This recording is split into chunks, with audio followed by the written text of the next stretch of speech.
सिंह अब आप सबका स्वागत करता हूं और प्रभु का दास होने के नाते धन्यवाद करता हूं परमेश्वर का भी और आपका भी, जो लोग इस समय हमारे team member, volunteer, choir member जो इस समय कहीं से भी जुड़े हुए हैं। परमेश्वर आपके जीवनों में बहुत सारी बरकत दे और आपके ऊपर वो अनुग्रह वाला हाथ बनाए रखे और आशीष दे आपको यीशु मसीह के नाम में, क्योंकि एक भविष्यवक्ता को आशीर्वाद देना जरूरी होता है कि जब वो लोग वचन को सुनते हैं और लाइव को सुनते हैं तो परमेश्वर उन्हें आशीर्वाद को देता है। आइए हम सब आंख बंद करें और परमेश्वर का धन्यवाद करें। पवित्र आत्मा जी, मैं प्रार्थना करता हूं मेरे पिता परमेश्वर, जो लोग इस समय तेरे वचन के भूखे और प्यासे हैं पवित्र आत्मा, जो लोग इस समय परमेश्वर विश्वास करते हैं भविष्यवाणियों पर पवित्र आत्मा जी, सच में मैं विश्वास करता हूं पवित्र आत्मा तू आज इन लोगों के ऊपर बड़ा अनुग्रह करेगा यीशु मसीह नासरी का नाम में। हर एक आशीष इनके ऊपर उतारेगा। मैं इस समय पवित्र आत्मा इन लोगों की ओर दोनों हाथ करके ने आशीर्वाद देता हूं, क्योंकि तेरे दाहिने बाइने हाथ में धन, महिमा और लंबी आयु है। परमेश्वर आप इन्हें आशीष दें और ब्लेस करें पवित्र आत्मा जी, और इनकी जिंदगियों में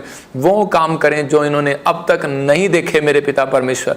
हर एक आशीष डबल होने पाए यीशु मसीह का नाम में, बड़े बड़े डोर इनके लिए खुलने पाए पवित्र आत्मा जी। जो इस समय चंडीगढ़ से, पंजाब से, जलंधर से और इस समय कपूरथला से, शाहकोट से पवित्र आत्मा, पठानकोट से, गुरदासपुर से, अमृतसर से पवित्र आत्मा जी, समय अजनाला से मेरे पिता परमेश्वर, जो लोग इस समय पवित्र आत्मा जी फाजिलका से, फिरोजपुर से इस समय पवित्र आत्मा जी जुड़े हुए हैं मेरे पिता, और जो देख रहे हैं परमेश्वर ऑस्ट्रेलिया से, अमेरिका से, न्यूजीलैंड से, छत्तीसगढ़, उड़ीसा से, महाराष्ट्र से और समय पवित्र आत्मा कोलकाता से पवित्र आत्मा जो लोग देख रहे हैं इसी समय ब्लेसिंग आने पाए इनके घर में यीशु मसीह का नाम में। पवित्र आत्मा इनके ऊपर पवित्र आत्मा तेरे छुटकारे होने पाए आज, और ये सच में बढ़ते फूलते चले जाएं यीशु मसीह के नाम में। जो राजस्थान से, यूपी से, बिहार से इस समय परमेश्वर बात कर रहे हैं मेरे प्रभु, मैं इनकी ओर हाथ करके ने, इनकी ओर मुंह करके ने आशीर्वाद देता हूं, शांति का आशीर्वाद देता हूं। और पवित्र आत्मा जी इस समय परमेश्वर इनके ऊपर तेरा दया वाला, बरकत वाला, अनुग्रह वाला हाथ बना रहे यीशु मसीह के नाम में। आमीन आमीन। जो लोग विश्वास कर रहे हैं पवित्र आत्मा उनकी जिंदगियों में बहुत सारी ब्लेसिंग को देगा, लेकिन पहले आपको खुश रहना है कि परमेश्वर मेरी जिंदगी में कर सकता है। देखते हैं कि आप, डॉक्टर भी कई बार लोगों को बताता है कि आप जाओ पहाड़ों पर और खुश रहो, डिप्रेशन से दूर रहो, टेंशन से दूर रहो, लेकिन बाइबल भी बताती है इस बात के लिए कि यीशु मसीह बताते हैं चिंता, हद से ज़्यादा चिंता करना एक पाप है। जब आप ज़्यादा चिंता करते हैं तो उसी समय कुछ प्रॉब्लम्स में गिरते हैं। परमेश्वर का आत्मा अपनी लाइफ में आपको, आपकी लाइफ में मजबूत करना चाहता है, इसलिए आज का वचन जो आपकी ज़िंदगियों में 100 गुना ब्लेसिंग को देगा। जब मैं प्रार्थना कर रहा था तो इसी समय पवित्र आत्मा ने मुझे कुछ नाम दिखाए। मैं से देखता हूँ कि प्रतिमा, परमेश्वर का आत्मा आपसे बात कर रहा है, और प्रभु का आत्मा ने मुझे कहा कि आप बहुत डर जाते हैं जल्दी। परमेश्वर का आत्मा कह रहा है कि आपको डरना नहीं है। प्रभु का आत्मा मुझे बोल रहा है कि आप छोटी छोटी बातों में कई बार इतना डर जाते हैं कि शायद मेरी ज़िंदगी में कोई काम नहीं होने वाला, मैं चंगा नहीं होने वाला, आपको कुछ मुंह में प्रॉब्लम है, कुछ समस्याएं। लेकिन मैं आपके लिए एक गवाही को सुना रहा हूँ कि एक बहन थी और वो परमेश्वर पर भरोसा रखती थी, लेकिन बहुत जल्दी डर जाया करती थी, छोटी छोटी बात में डर जाया करती थी। उसी समय परमेश्वर के आत्मा ने उसको 2 तीमुथियुस 1 का साथ दिया और उसको कहा कि मैंने तुझे डर का नहीं, भय का नहीं, सामर्थ का आत्मा दिया है। और उसी समय उस दिन से उस औरत ने परमेश्वर के ऊपर छोड़ना स्टार्ट कर दिया, और उसी समय परमेश्वर ने उसकी ज़िंदगी में चमत्कार किया, उसका माउथ का कैंसर खत्म हो गया। मैं फिर कह रहा हूँ उन लोगों को जो लोग डरे हुए हैं किसी बीमारी से, किसी टेंशन से डरे हुए हैं, तो पवित्र आत्मा आज रात इस वचन से आज आपकी ज़िंदगियों में उत्साह को देना चाहता है, क्योंकि परमेश्वर ने हमें भय का नहीं पर सामर्थ का और प्रेम का और संयम का आत्मा दिए। मतलब कि बहुत सारी बातों में जब आप परमेश्वर के साथ चलते हैं तो, लेकिन आप अगर भय खा रहे हैं तो परमेश्वर आपके साथ कैसे चलेगा। मैं फिर उन लोगों को बोल रहा हूं कि आपका बाप आपके साथ हो, छोटे बच्चे के साथ हो, वो उंगली पकड़ के जब चलता है तो क्या हम भय खाते हैं कि नहीं खाते? छोटा बच्चा कभी भय नहीं खाता, वो हंसता हुआ जा रहा होता है क्योंकि उसका बाप उसके साथ है। लेकिन बहुत सारे लोग बड़े डर जाते हैं, परमेश्वर काम नहीं करता, क्योंकि कुछ लोग जो है परमेश्वर से मांगने के बाद अपना संयम और धीरज खो बैठते हैं। लेकिन परमेश्वर यही चाहता है कि हम अपने संयम को, धीरज को बनाए रखें, कि जो परमेश्वर ने नहीं दिया वो देगा, यही हमारा विश्वास है। तो आज का वचन जो है आपकी ज़िंदगियों में कुछ प्रकाश डालना चाहता है, कि ताकि आप डर से दूर हों, चिंताओं से दूर हों, परेशानियों से दूर हों, आप समस्याओं से दूर हों। ये पवित्र आत्मा ने मुझे कहा था क्या वो साल पहले, और भविष्यवाणियाँ की थी मैंने कि देखो बहुत सारी जो भविष्यवाणी की वो पूरी, कोई चैलेंज करता है मुझे, मैं उसका चैलेंज स्वीकार नहीं करता, मैं परमेश्वर पर भरोसा रखता हूँ। बहुत सारे लोग बोलते हैं लेकिन देखो मोदी साहब के लिए भविष्यवाणी किया 3 प्लान के लिए 2015 से भविष्यवाणी कर रहा हूँ, और वो जीते, फिर दोबारा किया जीते, फिर तीसरी बार किया जीते। मतलब कि आपको एक एक्सपीरियंस होना चाहिए कि ये भविष्यता प्रभु की ओर से बता रहा है कि आपको गलत बता रहा है। और जिस दिन का कि ट्रेनें गिरेंगी अपनी पटड़ी से उतर जाएंगी। आप देख रहे हैं कि जो जनवरी में भविष्यवाणी किया और अब तक अगस्त में 13 ट्रेनें गिर चुकी हैं, और एक नहीं कितने सारे जहाज का था कि सफ़र ना करें, कुछ जहाज़ों में प्रॉब्लम आएगी। तो आसमान में जितने जहाज़ थे 100 जहाज़ों के अंदर एक साथ प्रॉब्लम आई और उनका सिस्टम खराब हो गया, वो जगह नहीं ढूंढ पाए। लेकिन थोड़ी देर में वो ठीक हो गया। और जब कहा था कि एक जहाज़ गिरेगा और सब के सब मर जाएंगे, नेपाल में जहाज़ गिरा, आप देख रहे हैं कि और वो जहाज़ में एक भी आदमी नहीं बचा। 18 सवारी थी और एक पायलट था, वो भी जख्मी था और सुनने में आ रहा वो भी मर गया। मैं उन लोगों को बता रहा हूँ या ना ही भी मरा हो, परमेश्वर चलो सबको सुरक्षा दे। लेकिन मेरे कहने का मकसद ये है कि पवित्र आत्मा अपने लोगों को वचन से बताता है, उनकी परिस्थितियों को बदलना चाहता है। परमेश्वर भविष्यवाणियां इसलिए कराता है कि ताकि आप लोग इस बात को समझे और परमेश्वर आपकी जिंदगियों में काम करे और आशीष दे। एक बच्चा भी कह रहा है कि वचन का मानना क्या होता है, वचन का पढ़ना नहीं। प्रकाशित वाक्य में लिखा केवल पढ़ने वाले नहीं मानने वाले भी बनो।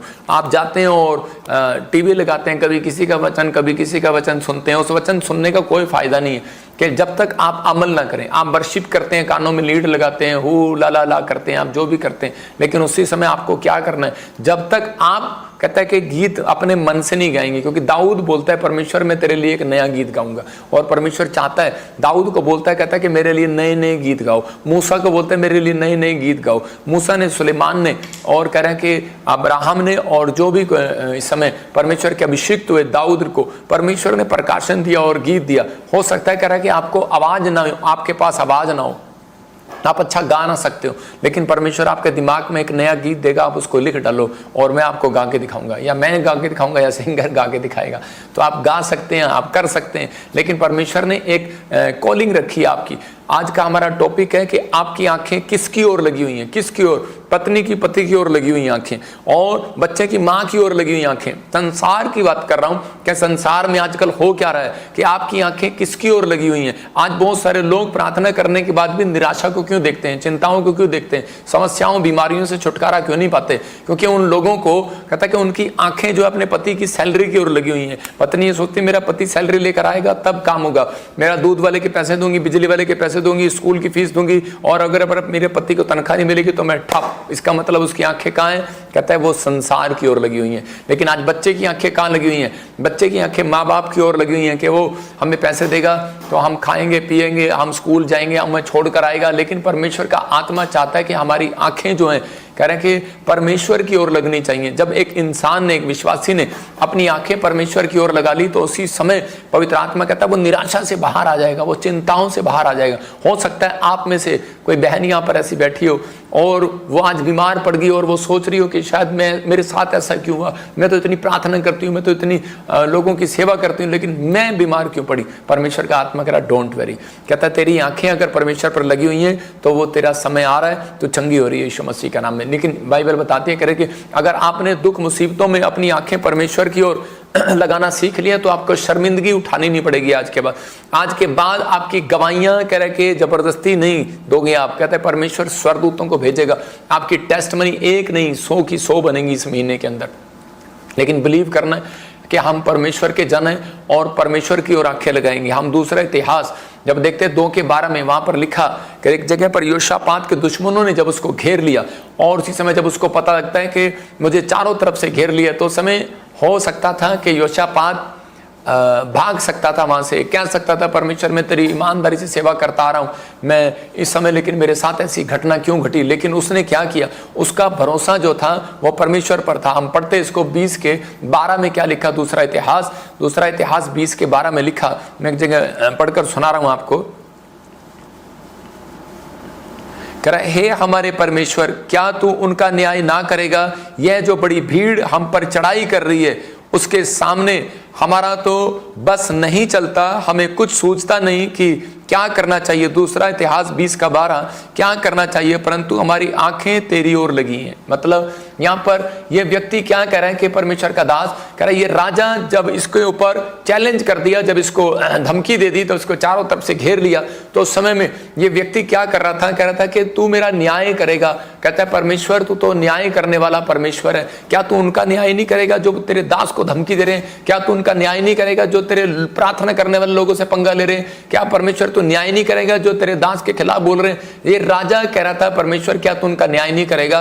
कहता है कि हमारा जब न्याय करेगा तो उनका न्याय नहीं करेगा। परमेश्वर कह रहा है ये जो बड़ी भीड़ मुझ पर चढ़ाई कर रही है, क्या उसके सामने कह रहा है मेरा बस नहीं चलता। इसका मतलब ये राजा होने के बाद भी अपना घमंड नहीं दिखा रहा है, ये अपनी ताकत नहीं दिखा रहा है। आज लोग निराश क्यों हैं? प्रार्थना करने के बाद विश्वास में कह रहा है गिर क्यों जाते हैं? कारण ये है क्योंकि वो अपनी ताकत दिखाते हैं, वो अपना घमंड करते हैं इस बात के लिए। वो बड़ी बड़ी बातें करते हैं कि मेरे को बहुत अच्छी प्रार्थना आती है, मेरे को बहुत अच्छा वचन प्रचार करना आता है, मेरे को बहुत अच्छी भविष्यवाणी आती है, मेरे को बहुत कुछ आता है, मेरे पास तो बहुत कुछ है, मैं तो मुझे कुछ करने की जरूरत नहीं है, मुझे प्रार्थना करने की जरूरत नहीं, सीधा जाकर मैं लाइव में बैठूंगा और प्रार्थना करूंगा, जाऊंगा और मैं लोगों के लिए प्रार्थना करूंगा। लेकिन परमेश्वर का आत्मा कहता है कई बार वो लोग फ्लॉप हो जाते हैं अपनी लाइफ में। लेकिन यहाँ पर योशापात ने ऐसा नहीं किया। योशापात ने बताया कि मैं बेशक डर गया हूं, लेकिन परमेश्वर का आत्मा उसके अंदर से उत्साहित कर रहा था। और योशापात ने कहा कि परमेश्वर मेरे अंदर तो ताकत नहीं है। कहता है कि मैं तो डरपोक हो रखा हूं, इस समय डरा हुआ हूं, लेकिन परमेश्वर मैं तुझसे सहायता मांगने के लिए आया। इसका मतलब उसने राजा होने के बाद भी, एक बड़ा मंत्री होने के बाद भी, एक बड़ा ऑफिसर होने के बाद भी उसने अपनी आंखें परमेश्वर की ओर लगाई, उसने अपना भरोसा परमेश्वर की ओर दिखाया। और उसी समय उसके कानों में भविष्यवाणी आई, एक आवाज आई भविष्यता के थ्रू, और उसको कहा योशापात ये तेरे लिए भविष्यवाणी है, ये मेरा वचन है और मेरी आवाज है। कह रहा है कि मैं तुम्हारी ओर से लड़ूंगा, और कह रहा है ये लड़ाई तेरी नहीं मेरी है। इसका मतलब कि परमेश्वर की जब वो आवाज उसके कानों में पड़ी तो समय में भविष्यता क्या कर रहा था? वो भविष्यता इस बात के लिए परमेश्वर का धन्यवाद कर रहा था कि, और इसी समय वो दंडवत करने लगा, नीचे मुंह के बल गिर कर परमेश्वर का धन्यवाद करने लगा, और गिर कर रो रो कर धन्यवाद करने लगा कि परमेश्वर सच में मैं विश्वास करता हूं इस बात पर कि ये आवाज तेरी है। और इसी समय जब उसने विश्वास किया तो उसने देखा कि खबर आई कि परमेश्वर ने उसके सारे दुश्मनों को मार दिया, स्वर्गदूतों को भेजकर उसकी प्रॉब्लम्स को खत्म कर दिया। मतलब जीत योशापात की होगी। लेकिन आज योशापात जानता है कि मैं जीता कैसे हूं। आज एक मसीह व्यक्ति जानता है मैं जीता कैसे हूं। प्रार्थना करने वाले व्यक्ति को पता है। कहता है कि आज बहुत सारे लोग बोलते हैं कि शायद कि नहीं ये प्रार्थना करने वाले बड़े दिलेर होते हैं, लेकिन नहीं, आपको समझना है। कहता है कि दो तरह के लोग हैं, एक डरपोक है, शारीरिक लोग भी डरपोक हैं और आत्मिक लोग भी डरपोक हैं। बस फर्क इतना ही है। कहता है कि आत्मिक लोग जब डरते हैं तो उसी समय वो परमेश्वर की ओर भागते हैं प्रार्थना करने के लिए, उसको बताने के लिए। लेकिन जो आत्मिक लोग भी परमेश्वर की ओर जाते हैं, लेकिन शारीरिक लोग जब डरते हैं तो उसी समय वो इंसान की ओर, लोगों से हेल्प मांगने के लिए भागते हैं। लेकिन आत्मिक लोग परमेश्वर से हेल्प मांगने के लिए भागते हैं। यही फर्क है हम में और आप में, कि अगर आज आपका विश्वास है, आपने अपनी आंखें परमेश्वर की ओर लगाई हैं, तो आपको वो शर्मिंदा नहीं होने देगा। आपको वो घुटने, कह रहा है कि आपके घुटने, कह रहा है अगर परमेश्वर के सामने टिकते हैं तो वो आपको आजाद करेगा, आपको हर बीमारी, हर परिस्थिति से आजाद करेगा। आपके लिए भी ये भविष्यवाणी है, याद रखना। जब योशापात को पता लगा कि तेरे लिए भविष्यवाणी है, तो उसी समय कहता लड़ाई खत्म नहीं हुई, मुसीबत खत्म नहीं हुई, उसकी परिस्थितियां चेंज नहीं हुई, लेकिन उसने अपने आंसू पूछकर वो खड़ा हो गया। उसने कहा मुझे परमेश्वर पर भरोसा है, और उसी समय वो जीत गया।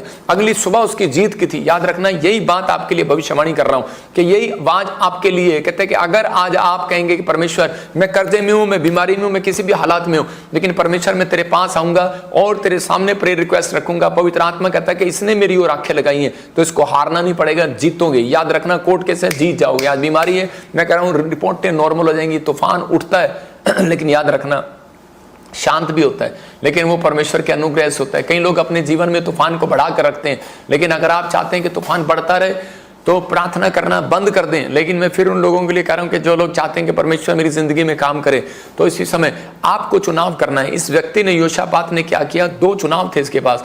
एक, ये इंसान के पास हेल्प मांगने भाग सकता था, लोगों के पास कह रहा हो सकता था ये पुलिस में कंप्लेंट कराता जाकर, लेकिन ये क्या कर रहा था? लेकिन इसने लोगों से हेल्प मांगने की बजाय इसने चुना परमेश्वर की ओर जाना, प्रार्थना करने को चुना। अगर आज आपने अपनी परिस्थितियों को देखने के बाद आप सबसे पहले डॉक्टर की दुकान में भागते हैं, आप सबसे पहले आप कहीं और भागते हैं, तो उसी समय कह रहा है कि आपका चुनाव गलत है, लेकिन अगर आप पहले परमेश्वर को सामने घुटने टेकते हैं तो परमेश्वर आपकी जिंदगी में काम करता है। हम देखते हैं कह रहा है कि दूसरा तीमुथियुस 1:7 में क्या लिखा, हो सकता है कह रहा है कि योशापात भी अपने दुश्मन को हराने के लिए कह रहा है कि लोगों की हेल्प मांगता है, लेकिन उसने परमेश्वर पर भरोसा रखा और परमेश्वर से हेल्प मांगी उसने, और परमेश्वर ने उसको शर्मिंदा नहीं होने दिया। याद रखना कि अगर आपका यह विश्वास है योशापात की तरह, तो परमेश्वर आपको किसी भी प्लेटफॉर्म पर शर्मिंदा नहीं होने देगा, किसी भी स्थिति में, किसी भी समस्या में शर्मिंदा नहीं होंगे आप। याद रखना, बस परमेश्वर की ओर आंखें लगाना, इंसान की ओर आंखें मत लगाना, परमेश्वर की ओर आंखें लगाना। मैंने अपनी लाइफ के अंदर, मैं कह रहा हूं, बहुत सारी परिस्थितियां मेरी लाइफ में आई, लेकिन मैंने परमेश्वर की ओर आंखें लगाई और मैंने परमेश्वर पर भरोसा रखा। मैं कभी अपने डैडी के पास हेल्प मांगने नहीं गया। मैं आपको कह सकता हूं कि मेरी 15 साल की सेवकाई है, कोई व्यक्ति ये नहीं कह सकता। मैं कहता हूं कि लोग झूठे झूठे इल्जाम लगाते हैं, कुछ भी करते हैं, हर परमेश्वर के दास के बारे में विरोध करते हैं, लेकिन कोई भी व्यक्ति मेरे बारे में ये नहीं कह सकता कि प्रोफेट भजिंदर ने मेरे से 50,000 लिए और आज तक नहीं दिए। कोई व्यक्ति नहीं कह सकता। मैं आपको बता रहा हूँ, जब मेरे पैर में चप्पल नहीं थी, मेरे पास तन पर कपड़े नहीं थे, मेरे घर में कोई नहीं था, मेरी मदद करने वाला कोई नहीं था, तब भी मैं कह परमेश्वर पर भरोसा रख के चलता रहा। और मैं कह रहा 15 साल की सेवकाई के अंदर मैंने आज तक किसी से 1 रुपया उधार नहीं मांगा। मैं आपको बता रहा हूँ कि मैं उन सेवक बनने की बात बता रहा हूँ। विश्वासी बनने से पहले तो विश्वास में तो मैंने पता नहीं क्या क्या किया, लेकिन परमेश्वर के आत्मा ने जब से मुझे तैयार किया, तब से मेरा भरोसा जो है परमेश्वर की ओर लगा रहा, उसकी ओर लगा रहा। मेरी आंखें उसकी ओर लगी रही कि नहीं, परमेश्वर देगा तो मैं खाऊंगा, परमेश्वर देगा तो मैं मकान खरीदूंगा, नहीं तो मैं नहीं खरीदूंगा। मैं कह रहा हूं कि मैं 7 साल किराए पर रहा, मैंने नहीं खरीदा। परमेश्वर ने कहा मुझे, मैं तुझे गाड़ी दूंगा, तो मैंने कहा परमेश्वर देगा तो मैं लूंगा, नहीं तो नहीं लूंगा। मैं कह रहा हूं कि बहुत लोग मेरे जीवन में आए मुझे कार दान करने के लिए, मैंने लोगों को दान कर दी, पास्टरों को दान कर दी, लेकिन मैंने उनसे नहीं किया। मैंने आपको बता रहा हूं, लोग आए मेरे पास करने के लिए, करते तो लोगों के द्वारा ही है, लेकिन मैं जानता था कि परमेश्वर देता कैसे है, क्योंकि लोग ला रहे थे मेरे पास सेकंड हैंड टूटी मारुति कार, कोई इंडिको कार, कोई ये कार, क्योंकि परमेश्वर कहता है कि पुराने फटे हुए कपड़े परमेश्वर नहीं लेता। बाइबल बताती है। इसका मतलब परमेश्वर के घर में कहता है कि नई चीजों के साथ स्वागत भेंट चढ़ाई जाती है। तो उसी समय मैंने उसको नहीं लिया, मैंने अनादर नहीं किया उस व्यक्ति का, उससे लिया और मैंने दूसरों को दे दिया। मैं कह रहा हूं कि आज बहुत सारे लोग अपनी लाइफ में तरक्की क्यों नहीं करते, क्योंकि वो अपनी लाइफ में जो है वो अपनी आंखें मनुष्यों की ओर लगाते हैं कि शायद हमें ये देगा, पास्टर मनुष्यों की ओर लगाते हैं ये देगा, लेकिन मैंने आज तक नहीं लगाया। मैं आपको बता रहा हूं कि मैं बुलेट पर गया, मोटरसाइकिल पर गया, और जब मुझे जरूरत पड़ी तो मैंने मोटरसाइकिल बेच दिया। मैं आपको बता रहा हूं कि मैंने अपनी चीजें बेच कर गुजारा किया और भरोसा रखा परमेश्वर पर। कोई बात नहीं, अगर आज मैं खुदा के लिए चीज बेच रहा हूं तो एक दिन परमेश्वर मेरी जरूरत को पूरा करेगा। मैं आपको बता रहा हूं कि और उसी समय मैंने नैनो गाड़ी में गुजारा किया, 25,000 देकर वो बुलेट बेचकर मैंने कार लोन पर लिया और वो नैनो गाड़ी में गुजारा किया। और वो छोटी गाड़ी में लोग मेरी बेइज्जती करते थे, कितने बड़े खानदान का तू है और ये क्या क्या गाड़ी लेकर घूम रहा है, लेकिन मैंने परमेश्वर भरोसा रखा, परमेश्वर मुझे देगा। और एक दिन परमेश्वर ने मुझे एक सबसे अच्छी गाड़ी दिया, मर्सिडीज। मैं आपको बता रहा हूँ कि पवित्र आत्मा करता है, परमेश्वर देता है, पवित्र आत्मा बहुत सारी चीजों के लिए करता है। परमेश्वर महान परमेश्वर है। लेकिन मैं आपको बता रहा हूँ कि मर्सिडीज मुझे 15 साल से पसंद थी, लेकिन परमेश्वर ने मुझे मेरी इच्छा को पूरा किया। लेकिन मैंने ये नहीं कि इसी बात के लिए मैंने आंखें लगाई परमेश्वर की ओर। मैं कह रहा हूं उन लोगों को कि हो सकता है आपके जीवन में कोई कर्जा हो, या फिर आप कोई गाड़ी लेना चाहते हो, लेकिन आप नौकरी चाहते हो, गवर्नमेंट जॉब चाहते हो, आप अच्छा रिश्ता बनाना चाहते हो, अपने पति पत्नी अपने इसका संबंध खो गया हो, लेकिन आप चाहते हो कि हमारा संबंध अच्छा बना रहे, बच्चा हमारा अच्छा हो जाए, नशे छोड़ दे, या आप घर चाहते हैं, कुछ चाहते हैं, फॉरेन चाहते हैं, वीजा चाहते हैं, PR चाहते हैं, लेकिन आपकी आंखें जिस दिन एजेंट की ओर लगी होंगी, मैं फिर क्या समझा रहा हूं, आपकी एजेंट डीलर की ओर लगी होंगी, आपकी एजेंट ब्यूटी पार्लर की ओर लगी होगी कि मेरा मेकअप लगाई और मैं सुंदर हो जाऊंगी। लेकिन परमेश्वर का आत्मा कह रहा है कि यहाँ पर बहुत सारी दासी थी बाइबल के अंदर, कह रहे उन्होंने कोई मेकअप नहीं किया, परमेश्वर ने उनको सुंदर बनाया। मैं कह रहा हूं कि परमेश्वर पर जब आप भरोसा रखोगे, उन्होंने 3 दिन का उपवास किया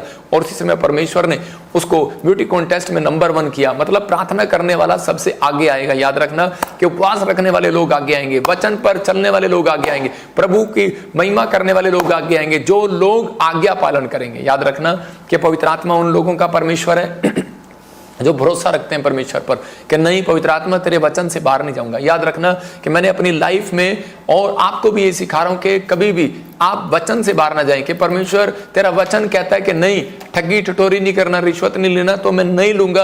अगर ये कोठी मेरी नहीं बन रही तो मैं परमेश्वर रिश्वत नहीं लूंगा, मैं तेरे ऊपर भरोसा रखूंगा। मेरी गाड़ी नहीं आ रही अगर, लेकिन मुझे बच्चों को खुश करने के लिए कार लेना है, या मुझे अपने रिश्तेदारों को दिखाने के लिए फॉरेन से इंडिया में कार लेकर जाना है, तो मैं परमेश्वर रिश्वत नहीं लूंगा, मैं कोई गलत काम करके धन नहीं कमाऊंगा। मैं कह रहा हूं कि इसका मतलब उस व्यक्ति की आंखें परमेश्वर की ओर है। ये नहीं कि आप प्रार्थना करते हैं और वचन पढ़ते हैं और आप कह रहे कि रिश्वत कर लेते हैं और आप इधर उधर की बातें करते हैं और ठगी मारते हैं, और तो उसकी मतलब क्या है? इसका मतलब आपका भरोसा परमेश्वर पर नहीं है, आपकी आंखें मनुष्य की ओर हैं। आप सुबह जाते हैं और आंखें लगा रहे हैं, वचन पर आंख तो लगा रहे हैं लेकिन मनन नहीं कर रहे। इसका मतलब परमेश्वर चाहता है कि वचन को सुनना ही नहीं, मानना भी है। दूसरा तीमुथियुस 1:7 में देखो क्या लिखा यहाँ पर, यहाँ लिखा कह रहा है कि मैंने तुम्हें सामर्थ का आत्मा दिया है, भय का आत्मा नहीं दिया, सामर्थ का। इसका मतलब और कह रहा है कि संयम का आत्मा दिया है। देखो यहाँ पर क्लियर लिखा, परमेश्वर ने हमें भय का नहीं, सामर्थ का, ताकत का आत्मा दिया, डरने वाला आत्मा नहीं दिया। कोई भी आता है आपको छिपकली आपको डरा देती है प्रार्थना में, कोई भी आता है बिल्ली रास्ता काट जाती है, लोग कहते हैं वो तेरी बिल्ली रास्ता काट गई।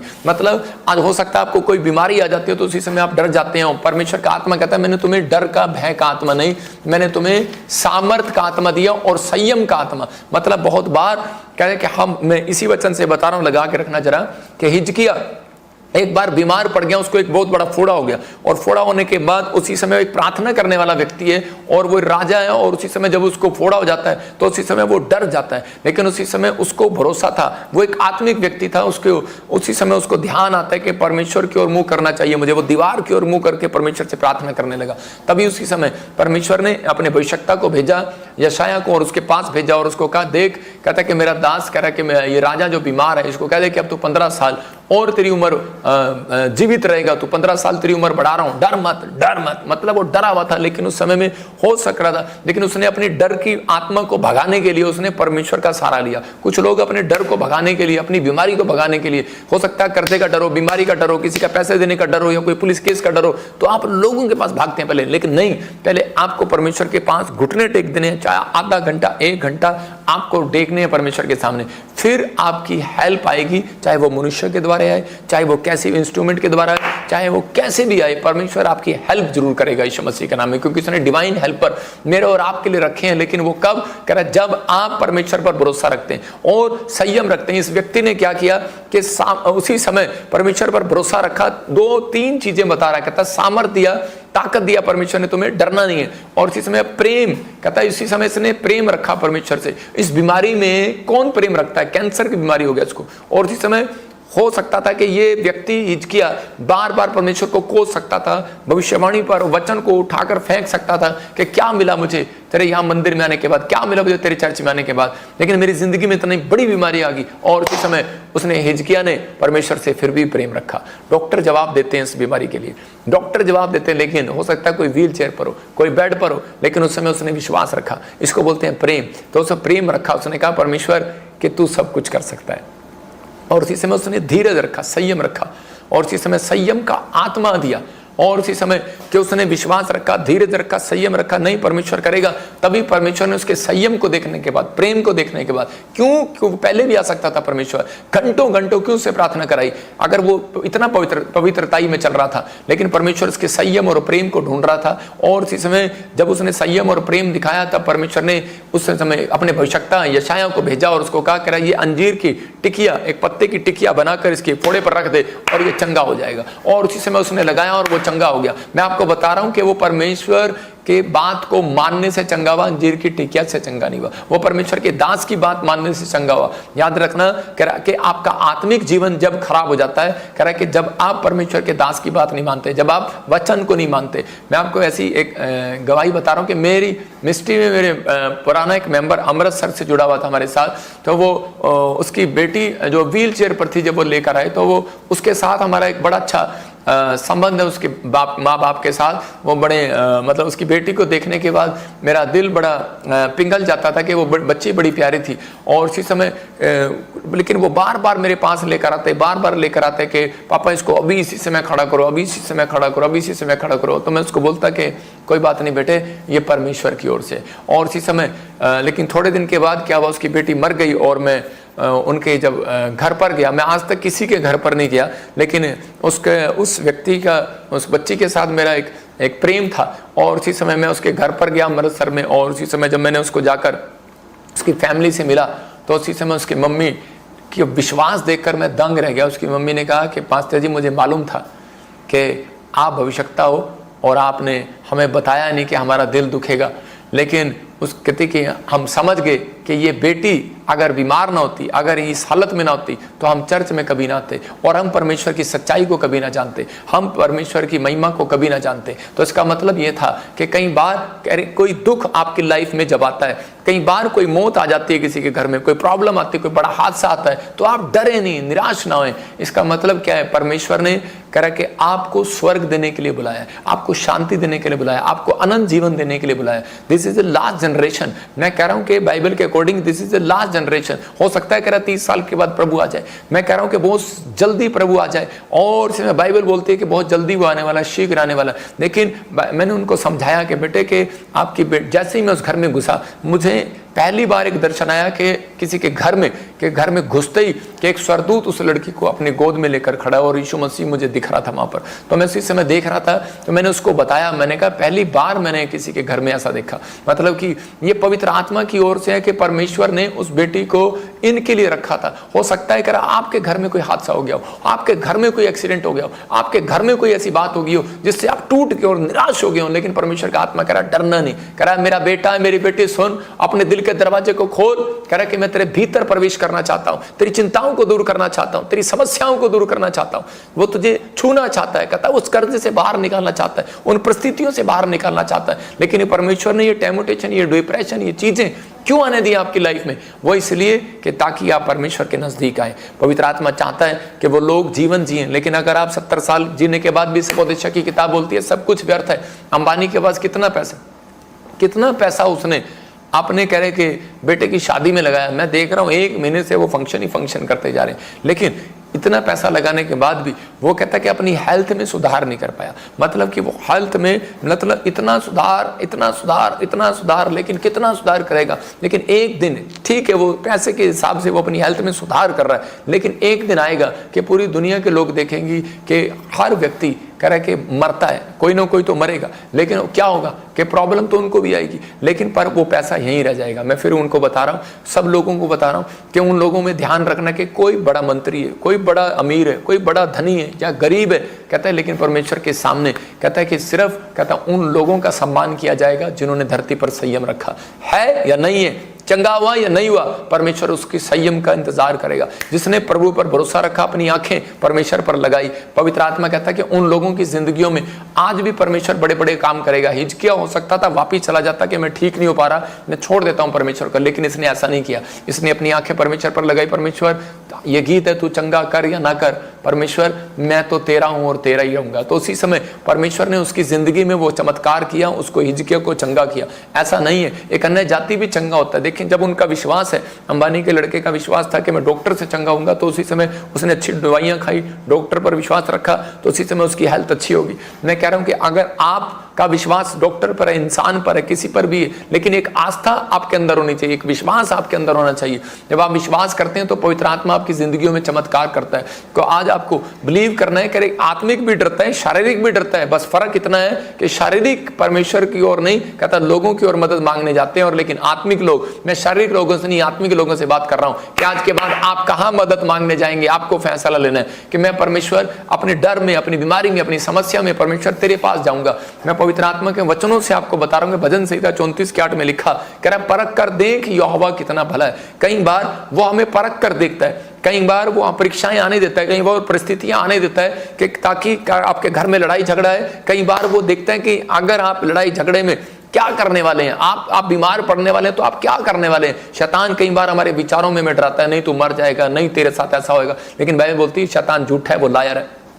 तो उसी समय के शैतान बोलता है, कहता है कि अब तेरा क्या होगा, लेकिन बाइबल कहती है परख कर देखो कि यहोवा भला है कि नहीं। किस में? बीमारी में, कर्जे में, परिस्थितियों में, हर परेशानियों में, लड़ाई झगड़े में, क्लेश में, पारिवारिक चिंताओं में। कहता है कि आप परख कर देखो, प्रार्थना करके देखो परमेश्वर भला है कि नहीं। कहता है धन्य है वो पुरुष जो कहता है उसकी शरण लेता है। इसका मतलब परमेश्वर कह रहे हैं कि धन्य वो होगा, पहले कह रहा है परख कर देखो, इसका मतलब उसको मालूम है कि आपकी परिस्थितियां क्या हैं, लेकिन कहता है कि आप आओ मेरे पास, परख कर देखो मुझे, लेकिन मेरी शरण लेकर देखो, मेरे पास आओ। मैं तो कह रहा हूँ ये पेड़ है और इस पेड़ के नीचे बैठ कर देखो आपको छाया मिलती है कि नहीं, गर्मी में राहत मिलती है कि नहीं, लेकिन आप नीम के पेड़ के नीचे नहीं बैठते, कई बार पीपल के पेड़ के नीचे नहीं बैठते, कई बार बड़ के पेड़ के नीचे बैठते हैं, उस पर ज्यादा छांव होती है। तो उसी समय कहता है कि आपका फैसला, आपका डिसीजन आपका है, कौन से पेड़ के नीचे बैठना है। यीशु के पेड़ के नीचे बैठना है, पवित्र आत्मा कहता है कि वो छाया मिलेगी। कहता है शरण, कहता है मेरी शरण में आना पड़ेगा। इसका मतलब जो प्रार्थना कर रहे हैं, आज वचन को सीख रहे हैं, तो उसी समय परमेश्वर का आत्मा कहता है कितना भी प्रॉब्लम हो, लेकिन आप शरण लेना सीख जाएं। जब आप शरण लेना सीख जाते हैं, हर संडे जब आते हैं तो आप शरण सीख रहे हैं। जो वीरवार ऑनलाइन जुड़े हुए हैं तो आपने शरण ली हुई है, आपको परमेश्वर शर्मिंदा नहीं होने देगा, याद रखना। लेकिन कब, कौन शर्मिंदा होते हैं? जो जिनके अंदर डर का आत्मा होता है। इस मैसेज को ध्यान से सुनना, जिनके अंदर डर का आत्मा होता है वो जल्द परमेश्वर उनकी मदद नहीं करता। याद रखना, परमेश्वर उनके साथ चलना पसंद नहीं करता। डरपोक लोग स्वर्ग के अधिकारी नहीं होंगे, बाइबल बोलती है। एक बार एक विश्वासी था, बहुत लोगों को वो के लिए प्रेयर करता, बहुत लोगों को सुसमाचार सुनाता, बहुतों को गवाहियां देता फिरता यीशु मसीह के बारे में। और इस समय एक दिन क्या हो गया, अचानक उसका हार्ट फेल हो गया और डॉक्टर ने कहा कि अब तू नहीं बचेगा और तू गया बेटे इस जिंदगी से। और उसी समय वो इतना डिप्रेस में आ गया, इतना टेंशन में आ गया। पास्टर को जब पता लगा कि मेरा इतना अच्छा बिलीवर है, और जब उसके घर पर गया और उसने उसी समय उसने कहा, गुस्से में आ गया और कहने लगा क्या कर दिया तेरे प्रभु ने। कहता मैं तो बस खत्म होने वाला हूँ, कुछ नहीं होने वाला, जाओ यहाँ से, निकल जाओ यहाँ से। लेकिन वो उसी समय कहता कि मुझे क्या मिला। लेकिन उसी समय उस पादरी ने 7 दिन उसके घर जाकर प्रेयर किया। लेकिन उसी समय फिर उसके यही क्वेश्चन थे, क्या मिला मुझे, कुछ नहीं होने वाला। अपनी पत्नी को कहता ले जाओ इसको, भगाओ यहाँ से, भगाओ यहाँ से। लेकिन उसी समय उसने एक सवाल किया पास्टर से, कहता मुझे क्या मिला यीशु मसीह का प्रचार करके? दुख मिला, हार्ट फेल हो गया, ये मिला मुझे। उसने कहा भाई सुन, कहता मुझे क्या मिला तेरे घर आकर, तेरे लिए 7 दिन प्रार्थना करके। वो शर्मिंदा हुआ, उसको समझ में आया कि मैंने 7 दिन इसको रोटी भी नहीं पूछा, पानी भी नहीं पूछा, ये 60 किलोमीटर से तेल खर्च करके मेरे घर पर आता है। और उसी समय क्या पता बस में आया, किस में आया, कार में आया, मैं तो देखने भी नहीं गया, लेकिन ये कैसे आता है, 60 किलोमीटर से मेरे पास आ रहा है और मेरे लिए प्रार्थना कर रहा है। और इसी समय कहता है इसको मैंने कभी 10 रुपये भी नहीं दिया, 1 हफ्ता लगातार आ रहा है, 60 किलोमीटर से चला जाता है, मैंने इसको रोका भी नहीं अपने घर पर। लेकिन कहता है कि मैंने तेरे से क्या लिया, क्या किया तूने मेरे लिए? कहता है कि क्या दिया तूने मेरी प्रार्थना का फल? शर्मिंदा हुआ और इसी समय कहने लगा, कहता है मुझे माफ करो। कहता है कि मेरी आंखें जो है, कहता है इंसान पर लगी थी कि शायद कि अब मैं ठीक हो जाऊंगा, पता नहीं कुछ होगा या नहीं होगा। कहता मैं डर गया था। और इसी समय उसने प्रार्थना कराया, उस दिन विश्वास से प्रार्थना कराया।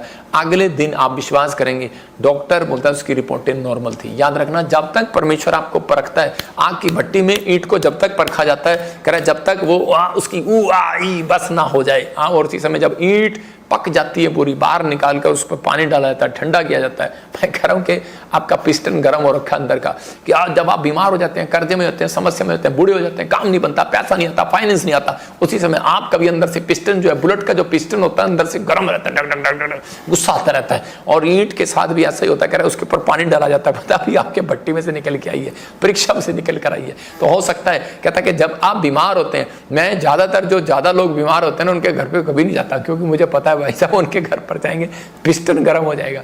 तो इसलिए मैं चेलों को भेजता हूँ, भाई तुम उनके घर जाओ। मैं कह रहा हूँ कि आपको समझना है कि आपका पिस्टन कई बार गर्म हो सकता है, परिस्थितियां, पैसा नहीं होता तो उसके कहते हैं आपके पास अगर किसी के घर में डेथ हो जाती है, किसी के पास पैसा नहीं होता, कोई कर्जे में होता है, तो उसी समय उसका पिस्टन गर्म होता है। लेकिन उसी समय उसको कूलेंट डालना पड़ता है मोटरसाइकिल के अंदर, कूल डाउन, बुलेट थोड़ी ठंडी रहे।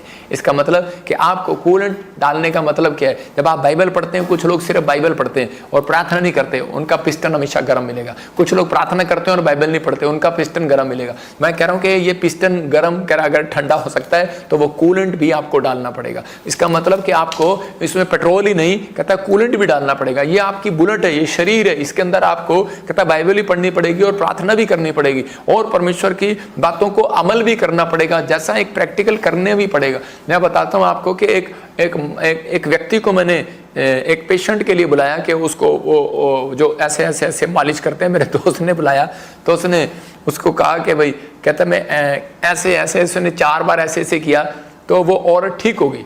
और उसी समय जब वो ठीक हो गई तो मैंने उसको पूछा, मैंने कहा यार हम इतने डॉक्टरों को दिखा रहे थे इसको, लेकिन अब ये ठीक कैसे होगी? तो उसी समय उसने कहा, ये भाई मेरे पास आए हुए थे कि भाई ये प्रार्थना कर दो। मैंने कहा हम प्रार्थना भी कर रहे थे, लेकिन ये कैसे ठीक होगी? उसने कहा, कहता जी इनके हमारे शरीरों में कुछ अंग होते हैं, कहता नसें होती हैं, उनको जहाँ से हम पॉइंट को दबाएंगे और वो ठीक हो जाएगा, यहाँ से दबाएंगे वो ठीक हो जाएगा। मैंने कहा अच्छा। मैंने कहा लेकिन पर आप ये बताओ कि भाई आपको ये नुस्खा कैसे मिला? तो वो कहने लगा, कहता कि मेरी जो पत्नी थी, कहता वो इस तरीके से बीमार थी और मैं एक डॉक्टर पे लेकर गया था दूसरे पर, तो उसने यहाँ से बताया कि यहाँ से दबाओ, यहाँ से दबाओ। कह रहा डॉक्टर ने कहा था तेरी पत्नी 1 साल जिएगी, लेकिन अगर तुम यहाँ से दबाओगे, यहाँ से दबाओगे, यहाँ से दबाओगे, तो ये तू अगर करता रहेगा तो क्या होगा? कहता कि वो जिंदा रहेंगी। तो उसी समय कहता कि वो 20 साल जिंदा रही। कहता बस मुझे यहाँ से उंगलियां दबाता रहा यहाँ से। तो मैंने कहा अच्छा, तो इसका मतलब क्या है कि अगर आप इन बातों पर बिलीव करते हैं कि यहाँ से उंगली दबाओ, यहाँ से उंगली दबाओ, यहाँ से उंगली दबाओ, तो आप 20 साल जिंदा रहेंगे। तो आपको बस मैं इतनी सी बात कर रहा हूँ कि बस इस उंगलियों से, कहता सिर्फ एक ये पन्ना खोलो, एक ये पन्ना खोलो, एक ये पन्ना खोलो, तो आप बहुत लंबी उम्र जिएंगे। आपको समझना है, क्योंकि बाइबल कहती है, कह रहा है कि मैं उन लोगों को देखता हूं जिनकी हड्डियों में प्रॉब्लम होती है और वो हड्डियों के लिए बेचैन होते हैं। मैं उन लोगों के लिए बात कर रहा हूं कि परमेश्वर का आत्मा कहता है कि 3 अध्याय में नीति वचन में कह रहा है कि अपनी दृष्टि में बुद्धिमान ना होना, यहोवा का भय मानना और बुराई से अलग रहना, ऐसा करने से तेरा शरीर भला चंगा रहेगा और तेरी हड्डियां पुष्ट रहेंगी। जब आपने इस उंगली से अगर काश ये वचन खोल लिया होता तो आपको पड़ा होता कि इसमें बुराई नहीं करना, आपको क्रोध नहीं करना, बुद्धिमान होना, भय मानना परमेश्वर का, हर पाप से अलग रहना, तो कहता है तेरी हड्डियां पुष्ट रहेंगी, भली चंगी रहेंगी। मैं उन लोगों के लिए बता रहा हूं कि पवित्र आत्मा अगर जो आज आपको सिखा रहा है, ये गुण है, ये एक अभिषेक है। किसी व्यक्ति को डॉक्टर के कभी एक गुण दिया गया, किसी को मालिश करने का गुण दिया गया, किसी को प्रचार करने का गुण दिया, किसी को प्रोफेसी करने का, किसी को प्रार्थना करने का गुण दिया गया, लेकिन आपको सिर्फ एक गुण मांगना है परमेश्वर से। मैं कह रहा हूं आज हर प्रकार का डर आपके अंदर से खत्म हो जाएगा यीशु के नाम में। कहता आपको वो क्या मांगना है? कहता परमेश्वर से वो मांगना है, कहता कि पवित्र आत्मा जी मेरे अंदर का वो डर खत्म कर दे। लेकिन परमेश्वर कहता है कि आपको मांगना है कि पवित्र आत्मा में आत्मिकता में चलने वाला हो जाओ, मेरे अंदर वो गुण आ जाए कि मैं आत्मिकता में चलने वाला हो जाऊं, आत्मिकता में चलने वाला हो जाऊं। मैं कह रहा हाथों को उठाकर आप कह रहे हैं जितने आज परमेश्वर उनकी जिंदगियों में चमत्कार कर रहा है यीशु मसीह के नाम में। आपको बिलीव करना है, आज कैसी भी समस्या हो पवित्र आत्मा आजाद कर देगा। अगर वो व्यक्ति का हार्ट फेल था वो ठीक हो गया, लेकिन कब? जब उसने परख कर देखा। यशायाह 37:14 में एक जगह पर देखते हैं तो लिखा कि हिजकिय्याह को दुश्मनों ने जब कह कि धमकी दिया और चिट्ठी डाल दिया उसके घर पर कि ले भाई तुझे आज हम मारेंगे और तुझे कोई नहीं बचा सकता। और उसी समय उस राजा ने क्या किया? 37:14 में उसने वो गया और जाकर उसने अपने प्रार्थना किया। उसने अपनी चिट्ठी को लेकर दुश्मनों की वो जाकर परमेश्वर के सामने मंदिर में रख दिया और प्रार्थना करने लगा, बोलने लगा कि हे परमेश्वर तू मेरे ऊपर दया कर कि मैंने अपनी लाइफ में कभी कोई गलत काम नहीं किया, अगर मुझसे कोई गलती हो गया तो माफ कर पवित्र आत्मा जी, मेरे ऊपर दया कर, दया कर। उसने अलग अलग तरीके से प्रार्थना किया, कैसे भी किया, आत्मिक होकर किया, क्या माफी मांगी, क्या उसने किया, हर चीज परमेश्वर के सामने उसने ये दिखाया कि परमेश्वर मैं डरा हुआ हूं, लेकिन मैं हेल्प मांगने के लिए पुलिस स्टेशन में नहीं गया, लेकिन परमेश्वर मैं हेल्प मांगने के लिए तेरे पास आया हूं। हो सकता था ये पुलिस स्टेशन पर जाता, हो सकता था राजा था, हो सकता था अपनी सैनिकों के पास जाता, हो सकता था कि बड़ी भीड़ लेकर अपनी तलवार पर, तोप पर, गोलों पर, बंदूक पर भरोसा रखता, घोड़ों पर भरोसा रखता, लेकिन परमेश्वर ने कहा किसी को रथों पर, घोड़ों पर भरोसा है, हमें तो अपने यहोवा पर भरोसा है। याद रखना, उस पर भरोसा रखेंगे। आज रात परमेश्वर आपकी जिंदगियों में से हर चीज को खत्म कर देगा जो आपको डरा रही है, उस प्रॉब्लम को खत्म कर देगा जो आपको बेचैन कर रही है। हिजकिय्याह की प्रेयर थी कि परमेश्वर मुझे विश्वास है कि मैं धीरज रखता हूं, मैं संयम रखता हूं, पवित्र आत्मा तो मेरी प्रॉब्लम को खत्म करने की ताकत रखता है। परमेश्वर ने उसकी जिंदगी में वो चमत्कार कर दिया। मैं एक लेडी के बारे में बता रहा हूं कि एक लेडी थी और वो परमेश्वर पर विश्वास करती थी, लेकिन थोड़े दिन के अंदर वो उसका लड़का कोई किसी कारण शराब पीता था और वो एकदम जेल में चला गया। तो उसी समय पास्टर के पास गई तो मेरे साथ ऐसा क्यों हुआ? पास्टर ने कहा कि वो परमेश्वर की इच्छा के अनुसार हुआ कि ताकि तेरा लड़का सुधरे और परमेश्वर उसको अपने पास लेकर आए। लेकिन वो औरत ने इतनी जिद कर लिया, वो कहने लगी नहीं मेरा लड़का आज ही बाहर आना चाहिए। तो वो 1 महीना 2 महीना नहीं बाहर आया।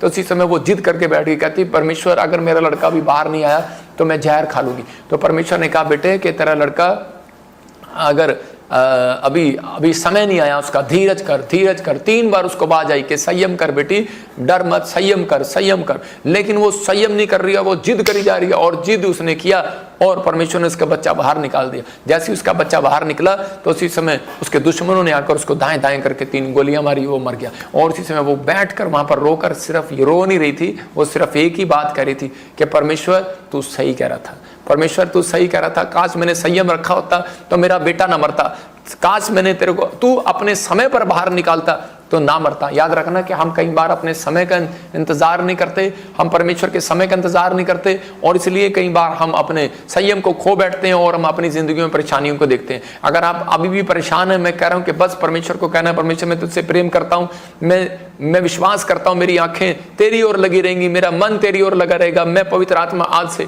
संयम करता हूं पवित्र आत्मा जी कि परमेश्वर तू मेरी जिंदगी में काम करेगा। मैं कह रहा हूं काम करेगा। देखो हन्ना जो थी बीमार नहीं थी, हन्ना बिल्कुल ठीक थी, स्वस्थ थी, और उसके पास फिर भी बच्चा नहीं था। वो प्रार्थना भी करती थी, शिलो भी जाती, मंदिर में भी जाती, मतलब कि, लेकिन फिर भी उसके पास बच्चा नहीं है। उसका पति भी उसके साथ था, प्रेम रखता था उसके साथ, कोई उसको टेंशन नहीं, कोई डिप्रेशन नहीं, लेकिन फिर भी उसके पास बेटा क्यों नहीं है? लेकिन वो नहीं मांग पा रही है। लेकिन उसी समय जब वो परमेश्वर के पास गई उसी समय मांगने के लिए मंदिर में, तो उसी समय उसने क्या किया, जब वो चर्च के अंदर गई, भवन के अंदर गई, उस समय एली भविष्यवक्ता जब वहां बैठा हुआ था, तो उसी समय वो कितने टाइम से रो रही है और प्रार्थना कर रही है, लेकिन उसकी समस्या खत्म नहीं हुई। लेकिन उसके बाद उसी समय उसको एक आवाज आती है, भविष्यवाणी आती है उसके लिए कि बेटे, कह रहा है कि जा, अब से परमेश्वर तेरी सुनेगा, जा तुझे बच्चा होगा, जा पवित्र आत्मा तेरी सुधि लेगा, जा तुझे मुंह मांगा वरदान मिले। जब वो इन वर्डों को वो सुनती है, जब वो इन भविष्यवाणी को सुनती है, तो उसी समय उठती है और अपनी आंसू पूछती है, और वो उसका चेहरा आप देखने वाला था, उसके चेहरे पर एक रोशनी थी, उसके चेहरे पर एक आनंद आया। कब आया? भविष्यवाणी को सुनने के बाद। तो क्या देखा परमेश्वर ने? क्या बच्चा उसको उस समय मिल गया था कि बच्चा मिल गया था वह वह करके वो अपने घर में चली गई उसको शांत करने के लिए? नहीं, बच्चा नहीं मिला। उसके 1 साल बाद प्रेग्नेंट हुई वो, लेकिन उसने उसी समय परमेश्वर को दिखाया कि मुझे तेरे वचनों पर विश्वास है, मुझे तेरी प्रोफेसी पर विश्वास है। उसने अपने आंसुओं को पूछ कर दिखाया कि परमेश्वर ने मेरे लिए भविष्यवाणी कर दिया, मुझे विश्वास है। मैं कह रहा हूं मेरे पास्टर ने मेरे लिए भविष्यवाणी कर दिया, मुझे विश्वास है। मेरे प्रॉफिट ने मेरे लिए भविष्यवाणी कर दिया, मुझे विश्वास है। परमेश्वर का कलाम मुझे मिला, पवित्र आत्मा वचन से बात करता है। जब बाइबल खोलते हैं तो उसी समय आपको वचन में प्रकाशन मिलता है और आप पढ़ते हैं, परमेश्वर आज का वचन तूने मुझे दिया, मुझे विश्वास है। परमेश्वर आपकी जिंदगी में से वो डर हमेशा के लिए खत्म कर देगा। जो उसको डर सता रहा था कि तू सोतन, तेरी सोतन तुझे चढ़ाएगी, तेरे पास बच्चा नहीं है तो तुझे कुछ नहीं होगा, परमेश्वर, लेकिन उसका दुख उसी समय चला गया। इसका मतलब उसके अंदर विश्वास था, उसने आंखें परमेश्वर की ओर लगा ली। भविष्यवाणी इसलिए की जाती है कि ताकि आप लोगों का विश्वास हो। मैं उन लोगों को बोल रहा हूं जिनके नाम GNRSPMKLVN से आपको बेटे की आशीष